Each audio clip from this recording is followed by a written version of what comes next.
The property lane where it's everything real estate.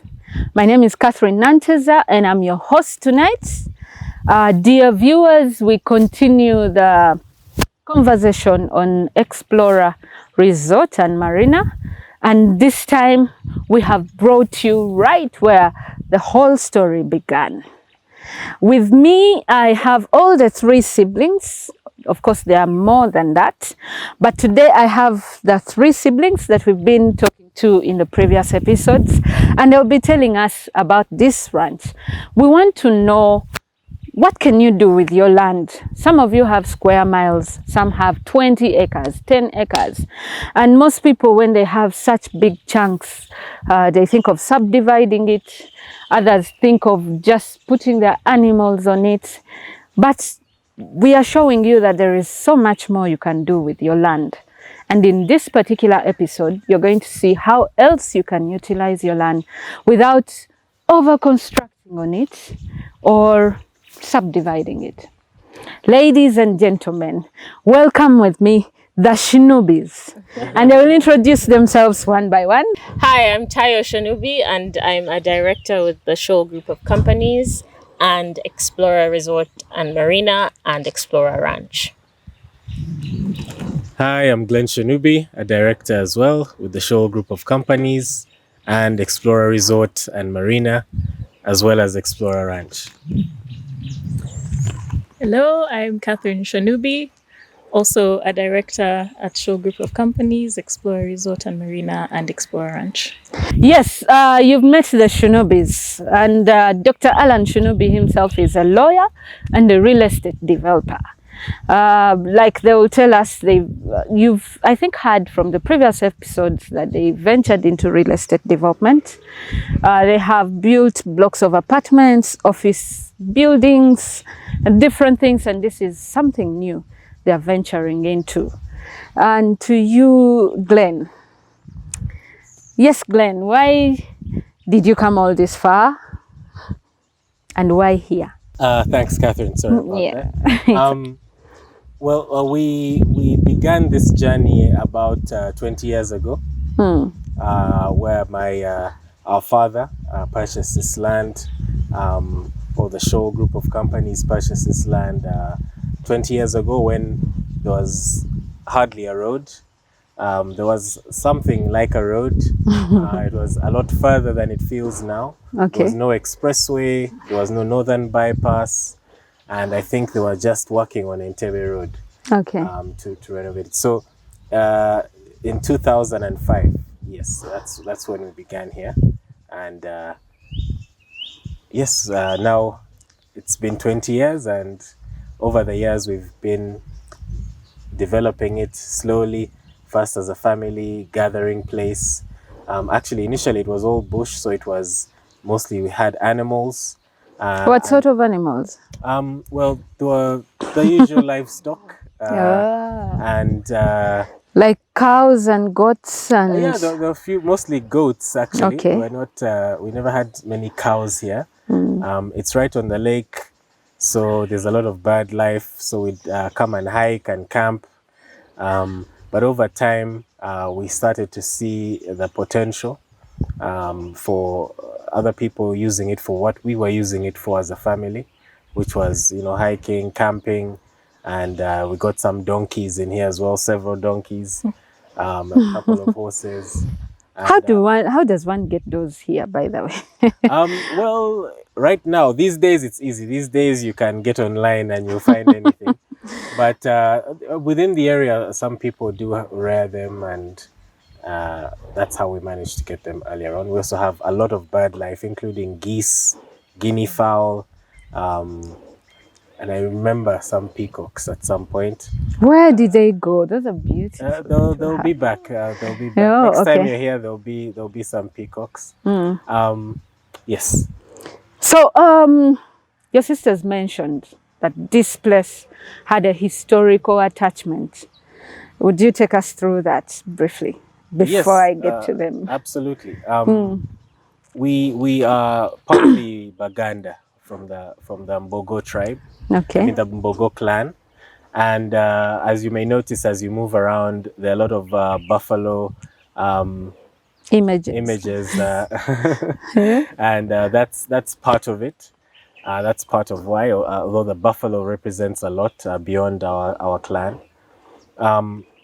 As Baganda, we found out that this area, this general area of Bwerenga, was one of the original areas where the different tribesmen met. Okay.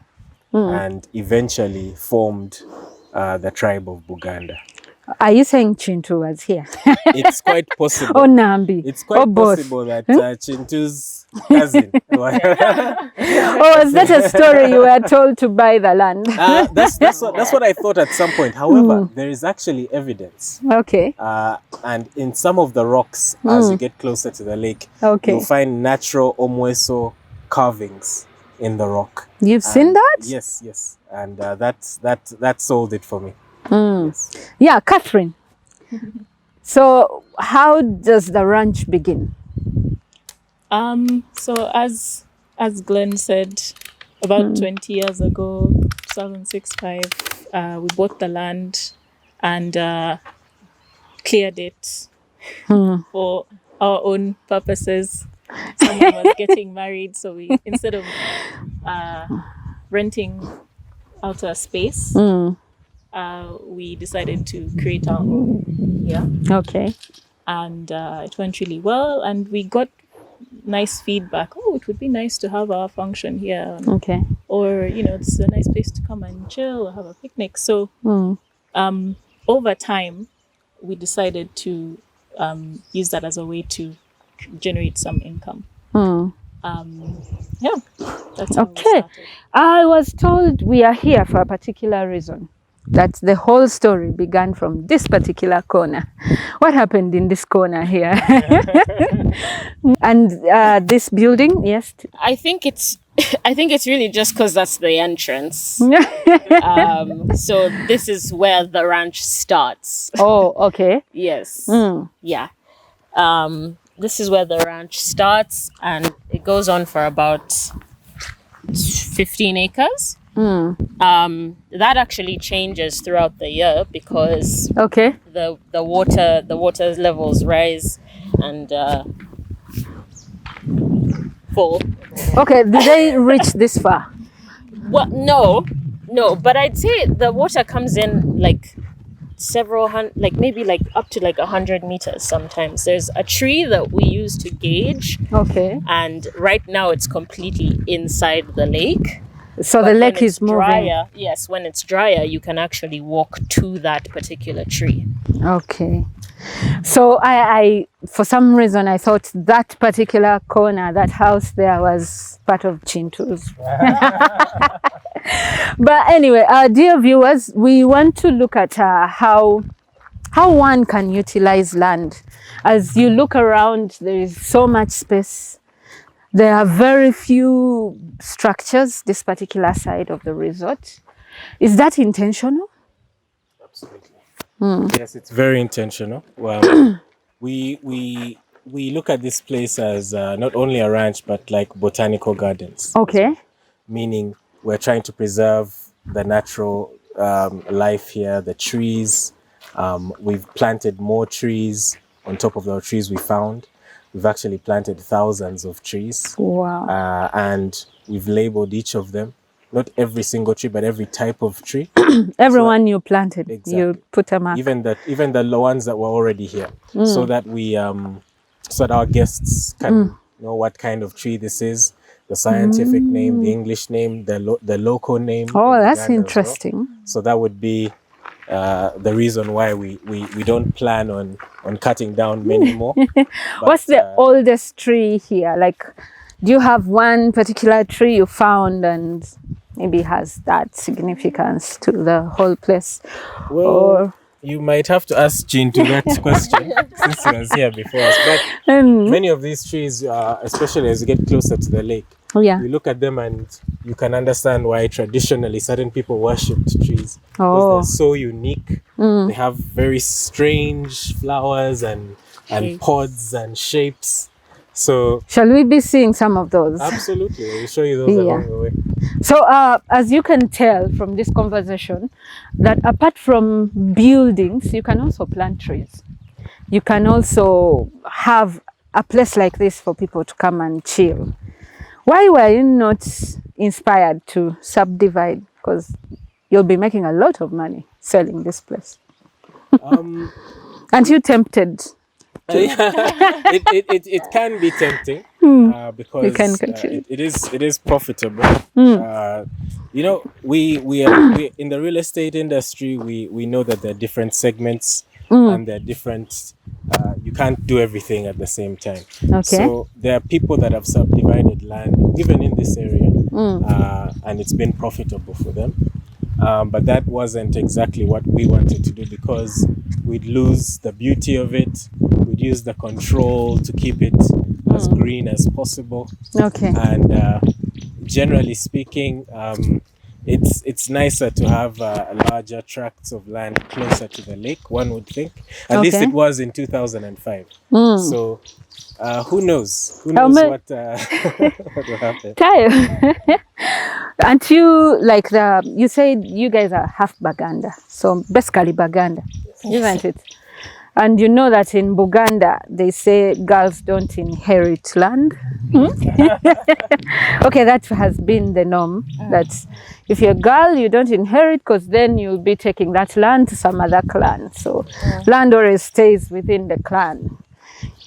Aren't you thinking of selling your portion? No.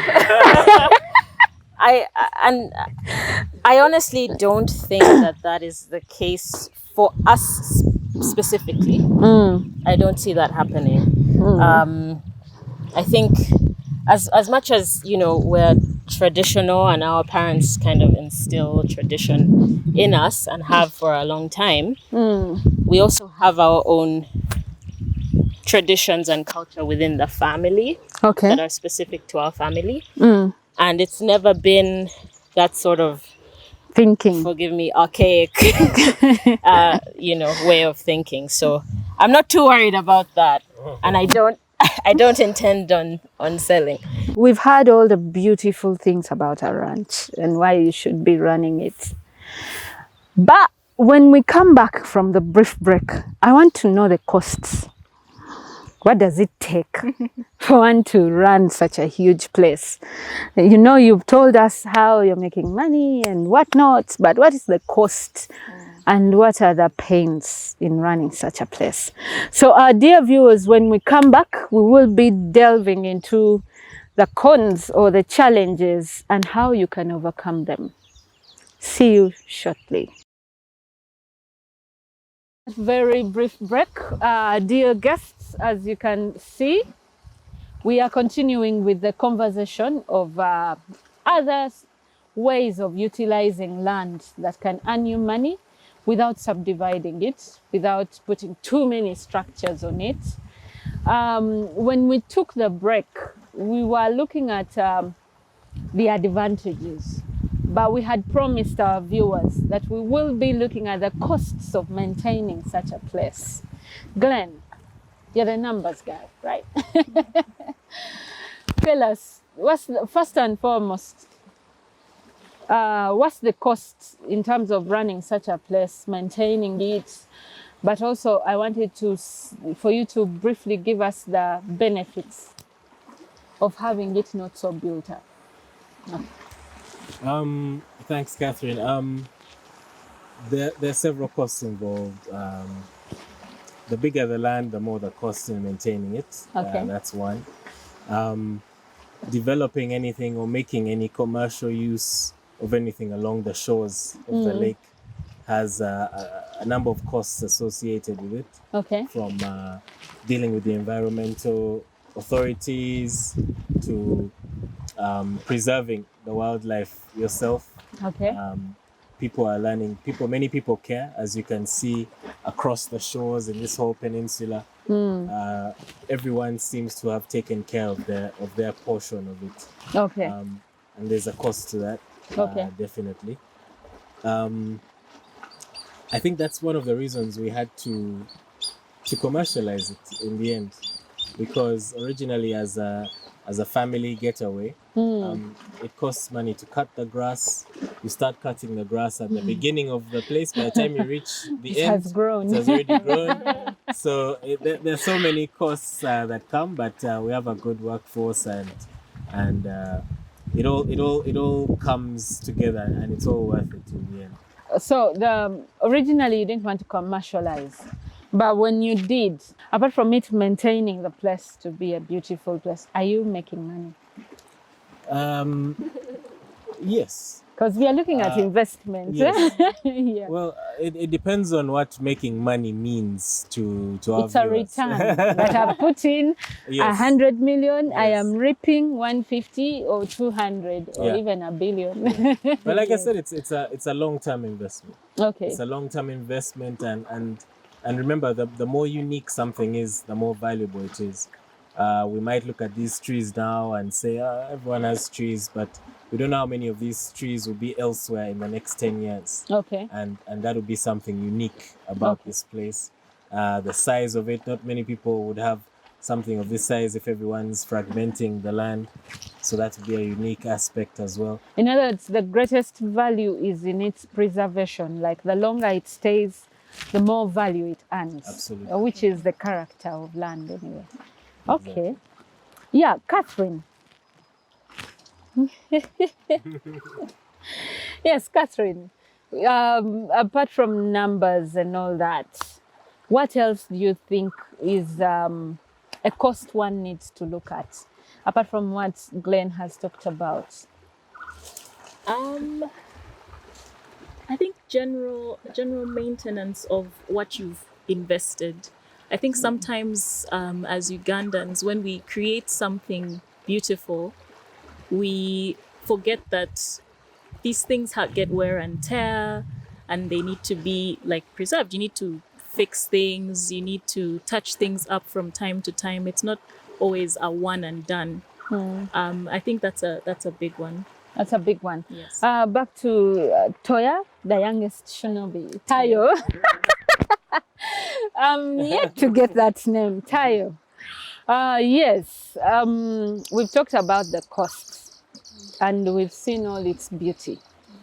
What else do you think we need to pay attention to when venturing into such an investment? I'm just going to rehash this because I really think that it is really important. Uganda is known for its natural beauty. Okay. It's one of the main reasons people come to Uganda is to see natural things. The lake, the Nile, the gorillas, bird watching. So it's quite sad when people get land, cut down all the trees and build something that you can see in any other country and any other city. Okay. So I think we need to start seeing what we have, appreciating what we have. It's already there. You don't actually have to do that much. You just have to keep it there, keep it alive As and it sustain is. it. Yeah. Wow. That's a very good thing to point out. You've talked of bird watching and now sitting by the lakeside. Are you also, is fishing part of what's getting you money? Yeah? I mean, for lunch, we were ordering all these things. So you just go there and are you charged for it or it comes with the property? I mean, it could be an added advantage for you. I think that's one of the reasons the resorts should be by the waterside. Is it? Are you charged for it? We support the local industry. We support the local industry and the fishermen around us. I'm sure when you do a wide shot from a drone, you'll see the fishing village. You in the mean you distance. can't fish You from can. it yourself? We have guests that come and fish for themselves. We have Oh. fishing rods as well. But for our restaurant, for example, to support the commercial side of our business at the resort, the fish comes right from the lake and it's fresh, and we support the local fishermen around the area. Okay. And the more fish you eat, the more money they make. So you are not making money from this? Because I was told your land is being eaten up as we speak. Yes. probably like 100 or 200 meters, even beyond, Yes. has been eaten by the water. Yes. Does that give you the right to fish within your land? Well, I mean, because it depends. If you're just fishing for the fun of it, that is different from when you have a restaurant that needs the supply. So you're better off banking on the more On seasoned fishermen Stable for ones. more seasoned fish. But go ahead. I think also, again, in terms of community, it's good. The fishermen support. to support the fishermen are our neighbors. Yeah. So it's also good to invest back into the community, and they also see the value of you being a part of their community as well. So you create your own sort of ecosystem of, where you're all supporting each other and helping each other. Okay. Where are the pains? Because the costs are never the pains. Where are the pains of running such a place? Apart from your land being eaten by the water. I mean, that's a very big Yeah, one. we can actually move around and see as you tell me about that. Okay. Just be mindful of the rock that is falling away. Yes, Catherine. The land is is actually our biggest pain point at the moment. The fact that the lake is eating into the land, which I think a lot of landowners along the shore are having an issue with. It's just one of those things I think that you just have to try and deal with. So if you've invested close to the shore, Like your neighbor there. like yes, Is he safe? who knows? And he didn't start out like that. Yes, so that's a big pain point. Okay. Yes, your investment, maybe you bought a certain amount of land, and of course now it's not quite that anymore. Is there anything else you'd like to add to that, Tayo? And any pain points of running a resort like this, especially a waterside project? I guess one extra pain point. I think it's something to do with some people have a problem with lakeshore developments because of Lake flies. But And I want to tell your crocodiles. viewers that one, there are no crocodiles in the lake. The crocodiles are on the Nile, Okay. right? And secondly, the lake is beautiful. The lake is friendly, and the lake flies are seasonal. And we figured out how to manage them anyway. So come on down to Explore Resort, and you won't be bothered. Thank you so much. Dear viewers, I hope you enjoyed hanging out with the Shonubis and these young men in real estate that are making a difference, not only through brokerage, because most of us are used to brokerage. These are real estate developers, they are designers, and they've contributed so much in changing the skylines and also now into tourism. Thank you for watching with us from my guests and my crew. See you next time. Bye.